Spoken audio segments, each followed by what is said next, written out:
UFC 323 Dvalishvili versus Jan 2 just wrapped up, and wow, it was an incredible card. I love this card from start to finish, and I want to talk about the next big fights to be made due to the result of each fight that happened on the main card. And yeah, let's get into it. But before we do get into it, though, please go down and like and subscribe. Hope you guys enjoy the video. Let's get into it. So the first fight, not really much to say. Let's rerun the fight with Jan Blachowicz and Bogdan Guskov back. This fight ended up being a draw. Some people think Jan Blachowicz got robbed again. As much as I'd love to say that again, the Jan Blachowicz got screwed over again, and I wanted him to win this fight. That round two was a clear 10-8. It was a great fight throughout. Jan Blachowicz clearly won round one, had a great round three, but Bogdan Guskov clearly 10-8'd him in that round two, dropped him, and then controlled him for the entire round, hitting big elbows on Jan Blachowicz. Blachowicz, though, my God, I don't think he's talked about enough by a lot of people by like how good he is. The guy is 42 years old, and he's giving all these contenders their toughest fight. Took Alex Pereira to a split decision that he arguably won. Some people think he beat Magomed Ankalaev. Took him to a draw. Some people think he beat Carlos Alberg. Jan Blachowicz is literally like he's a beast. He actually is. He at 42 years old, giving these guys all a run for their money. Like we saw what Carlos Alberg does to his other opponents, destroys them. We saw what Ankalaev did to his other opponents too, beat Pereira himself, and had good wins coming up as well after the Blachowicz draw. And we see what Pereira's doing to everyone. Jan Blachowicz at light heavyweight's the only guy that out of all the fights Alex Pereira has won at light heavyweight, right? He has no one else. He hasn't KO'd Jan Blachowicz. Jan Blachowicz is the only guy that hasn't been KO'd by Alex Pereira in all the fights he's won at light heavyweight, and that's incredible. That really is. Jan Blachowicz he's really good, and it's showing at 42 that he's still got it. Because come on, Bogdan Guskov is good. Bogdan Guskov is good. He's 33 in his prime. We saw what he did to his previous opponents, and yeah, Jan Blachowicz made it. This fight was good. This fight was very good, and I think we should rerun it in March. Let's do it on the Holloway versus Oliveira card. That fight just got announced too. Great main event for the BMF title. Let's add that to the card. If they don't add it to the card, let's make it a fight night main event. Bogdan Guskov, Jan Blachowicz in the rematch, because this fight was good. I love this fight a lot. Sad Jan Blachowicz didn't win, but still, it really shows that he still belongs and he shouldn't be retiring anytime soon. I got 42. This durable, that's actually crazy. Like he did get dropped pretty badly in round two, but all the other shots he was taking too. Like Jan Blachowicz is still fucking durable, and I think he needs to be talked about more. This 42, still in the top five, and gave Bogdan Guskov, who I think is very good, a tough fight. And yeah, I don't think it was a robbery. I think it was fair. I was hoping they would give Jan the win, but I knew that wasn't going to happen. That was a clear 10-8 round. And yeah, even after getting 10-8 to that round and like dominating the entire round, getting big elbows to the getting big elbows by Guskov. Well, Guskov's on the top, getting actually beaten up a lot. He comes back in round three and looks just really good. I need to see this rematch. And yeah, like I said, do it on the Holloway Oliveira card or make it its own fight night main event. I need to see this rematch happen. I think a lot of people would agree. Now, Peyton Talbot just defeated Henry Cejudo yesterday. Also, that was a really great fight. It was Henry Cejudo's last fight. You know, it was an amazing fight to go to leave. It was an incredible. That card was absolutely insane. The amount of crazy fights that we saw in there was absolutely insane. And Henry Cejudo and Peyton Talbot had an amazing fight. Henry Cejudo durable as hell. My God, he's so durable. Anyone else think would have been finished by those shots Talbot was sitting on it. But yeah, Peyton Talbot got rushed up pretty quick to number 10, and I'm like, he doesn't deserve this. Like, I don't know why. I don't even know why they gave Peyton Talbot the fight with Henry Cejudo anyways that high. Like, I understand maybe giving him a number 15, 14 fight, but giving him number 10 Henry Cejudo, I was like, come on, man. But still, Peyton Talbot delivered, had an incredible fight with Henry Cejudo, took down Cejudo a couple times, or I think once. I don't remember how many takedowns were landed, but also made it an incredible war with him. And he has that name of Henry Cejudo on his resume now. The former double champ, and now he will be number 10 in the rankings. And I think he should be fighting like I saw. Sorry for holding this off for so long. I just want to talk about the performance Peyton Talbot had, but I think we should match him up with Marlon Vera next. I don't want to see Peyton Talbot pushed up so far. Now I get it. Because he already just got a big jump.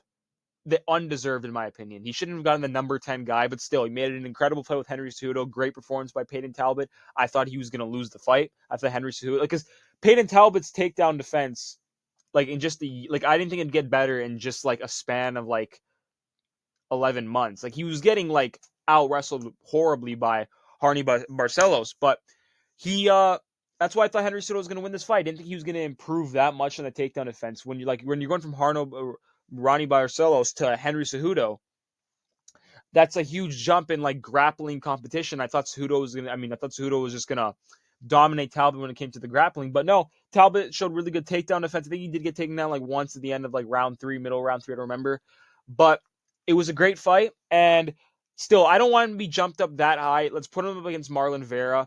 Marlon Vera's, I think, on a 2-fight losing streak. He just lost to, I think, who did he lose? He lost to Daverson Figueiredo, and then he lost to Eamon Zahabi back in October on the Canada card, the DeRitter versus Allen card. And yeah, I don't want to see Peyton Talbot, I still want to see him fight up the rankings because of how good that performance was, but let's not do him any favors and push him all the way up to top 5 now. I don't think that should happen. Let's give him a Marlon Vera fight. Still a fight that, Marlon Vera is losing, has lost a couple of fights, but he's still, I think, a pretty good test for Peyton Talbot, and I'd like to see that next. Maybe it can happen soon. It was a war between Talbot and Cejudo, but I don't think Talbot really took much damage in that fight. So yeah, we could see Talbot come back in a few months. Him and Marlon Vera could fight. This fight makes sense in my opinion. It just be Talbot gets still a good push and gets to fight a good name in Marlon Vera, but not too high up, and still a good test for Peyton Talbot in my opinion. So yeah, Peyton Talbot, Marlon Vera next. Let's make it happen. Brandon Moreno just lost to Tatsuro Taira last night by TKO in round 2. Didn't take much damage in this fight. He, some people are saying, oh, it was kind of an early stoppage when Tyra was ground and pounding him. But yeah, I don't think Brandon Moreno really took much damage in this fight. Really wasn't much besides those ground and pound shots. And I think he can come back pretty quick. And I think he should be fighting Kyoji Horiguchi. I think Kyoji Horiguchi is a good fight to happen next, because my last video talking about or my 2 videos ago, I was talking about what the current champs at the time, who should they fight in 2026, and I said Horiguchi should be probably getting a fight with Pantoja for the flyweight title, because Horiguchi was there at the Demetrius Johnson era, and Demetrius Johnson beat him, and Horiguchi just returned and just destroyed Tagir Lambekov, and I'm like, okay, that'd be an interesting fight, Pantoja versus Horiguchi. Pantoja against someone that was in Demetrius Johnson's era, and we could really see how good Demetrius Johnson's time really was. But yeah, unfortunately, Tatsuro Taira won, so he's going to be next for a title shot. Spoiler alert, I'll be talking about that when I talk about my next fight. I'm going to talk about the next fight, right? But yeah, Brandon Moreno, he's probably going to be at number 4, number 5. I want to see Horiguchi get jumped up. That's not that far of a jump up. He's number 8 right now, but similar schedules. Moreno took no damage. I want to see Horiguchi go up and go fight Brandon Moreno, because Royval, and I'd say make him fight someone higher Horiguchi, because but still Pantoja just got injured. Manel Kape and Brandon Royval are fighting next weekend, and yeah, this fight makes sense. Brandon Moreno, I think, is still very good. I just think Tatsuro Taira is very good. Brandon Moreno is still very high level in my opinion, and I think Brandon Moreno will be a good challenge for Horiguchi. It'll be a good fight to make, and it just makes sense. Give Horiguchi a chance at the top 5, and yeah, this fight, it should happen maybe. You could also put this fight on the Holloway versus Oliveira card in March. You could do that. We need some, because that fight, that card is for a BMF title. I get it, Holloway and Oliveira is a big main event, but still, it's for a BMF title. I think we need some good fights in that card. And yeah, let's put Brandon Moreno and Kyoji Horiguchi on that card. I think that'd be a great fight to make. And yeah, Tatsuro Taira and Joshua Van is the next fight to make. I know people are probably but what about Pantoja? I don't know what the hell's gonna. If Pantoja, surprisingly, his arm is okay and he'll recover pretty quick, in a span of a few months, I'll say run the rematch back. But for now, that arm break looked pretty fucking bad. It's Tatsuro Taira next for Joshua Van's belt, and I was actually so pissed off that the fight ended the way it did. the Pantoja and Van is probably like one of my most hyped flyweight fights of all time, and like a bunch of others too. And the way it ended, it was so unfortunate. I just don't know why people are like going after Joshua Van though. I gotta make a separate video on that because that's actually crazy. People all over the internet are talking about, oh yeah, why is Joshua Van running and celebrating? Like, what do you mean? He's 24 and he just won the belt. I get it. It's a very underwhelming win. He didn't really beat Pan. I get it, but still, people are talking about, oh yeah, that should have been like a no contest. Like, I don't know what you're talking about. Nothing illegal happened in the fight. It was caused. What happened to Pantoja was caused by Joshua Van, or leading.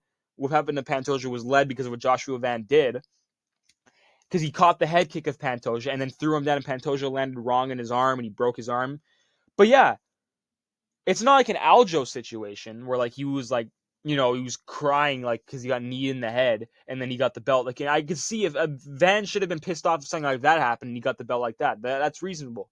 But he won in a legal way, and he's 24 years old and he just won the flyweight title. His life is completely changed. Why are we showing hate to him? He didn't follow up with any punches on Pantoja. And yeah, I feel bad for Van, honestly. I feel bad for Pantoja as well, but because of the arm break, and Pantoja was like on his way to becoming the flyweight GOAT. But yeah, I feel bad for Joshua Van as well. He's getting undeserved hate now, in my opinion. Like, he just won the flyweight title. Like, let him just run. Like, let him be happy. He's changed. His life and his family's life is changed now. He's the world champ at 24 years old. That's an incredible record to have. I know, underwhelming win, didn't beat Pat. I want to see that fight. I want to see that fight happen. I want to see them rerun the rematch, but we don't know how long Pantoja is going to be out for. If he's okay, if he gets surgery in the arm, he'll heal up in a few months. Let's rerun this back. But for now, it's Tatsuro Taira up next. It's him next. And I like Joshua Van talking about he'll fight anyone coming up. I like that. And Tatsuro Taira, this fight is very interesting too. Taira is very good. Taira's very good. The way he did Brandon Moreno in that fight, Tatsuro Taira is really good, and I think Joshua Van's really good too. Just didn't get to show. I just wish he got to show it in the Pantoja fight that he was really high level.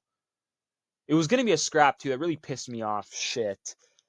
Oh, that made me so upset when the fight ended like that. But still, Joshua Van's the champ now, and Tatsuro Taira is up next for the belt. If Pantoja ends up, if he's out longer than like, if the arm break is like really bad, then yeah, make this fight happen. And I think this fight would also be a banger. And then winner fights Pantoja when he comes back. But yeah,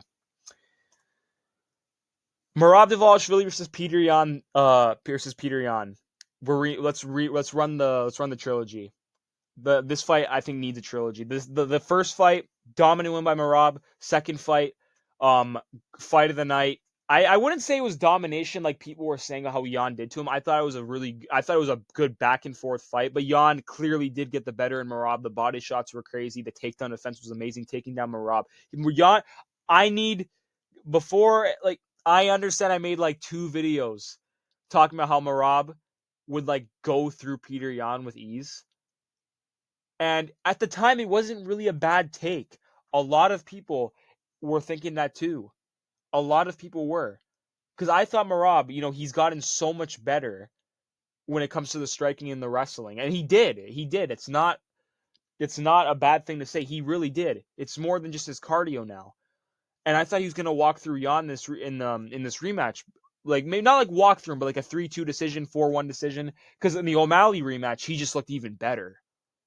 Even better than the first fight. And I thought he was going to have that same thing coming into this fight, just looked unbelievably better. But Peter Yan looked unbelievably better. And this was an incredible fight. And it needs a trilogy. In my opinion, Merab, he deserves the trilogy fight. He's been, just due to his activity this year, he deserves it. Like, think about it right now. If Merab didn't say, oh yeah, I want to fight for the 4th time this year, the main event would have been Pantoja and Van, and that freak accident would happen. That would have been our main event.